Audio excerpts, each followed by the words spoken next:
सबको मेरा नमस्कार। मैं बहुत सालों से सोशल मीडिया से जुड़ी हूँ, पर इस तरह बात मैं आप लोगों से पहली बार कर रही हूँ, क्योंकि मैं कई समय से लोगों को देखती हूँ परेशानियों में जूझते हुए। काफ़ी लोगों से बात करके उनके सहायता भी करवाती हूँ, लेकिन अभी पिछले ही दिनों मैंने एक फील्ड विज़िट किया और मैं एक गांव में गई और मैंने वहाँ जाकर वहाँ की स्थिति को देखा, तो मुझे बहुत ज़्यादा दुख है। उस दिन से मेरी पूरी आत्मा को हिला दिया वहाँ की परिस्थितियों ने। मैं एक भैया को बचपन से जानती थी, मैंने उनकी कंडीशन को देखा है, जो पूरी तरह डिसेबल्ड हैं। उनकी चादर, उनका बिस्तर इतना गंदा है, उसी रूम में टॉयलेट है। उनको वो लोग खाना दे देते हैं, लेकिन उनके कमरे की सफाई करने वाला कोई नहीं है। उनके कमरे में 1 मिनट सांस लेना भी बहुत मुश्किल है।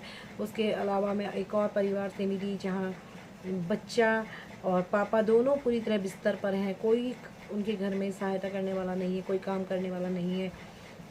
इसी तरह ना जाने कितने कितने लोगों से मैं मिली, और मैं समझ नहीं पा रही थी कि क्या करें। इतने अवेयरनेस प्रोग्राम हैं, इतने सारे लोग काम कर रहे हैं बहुत सारी फील्ड में, शिक्षा के, डिसेबिलिटी के, स्वास्थ्य के, लेकिन आज भी लोग उन परेशानियों से जूझ रहे हैं। किस तरह इन परेशानियों को कम किया जा सकता है, क्योंकि एक अकेला इंसान इन परेशानियों से, इन परिस्थितियों से नहीं लड़ सकता।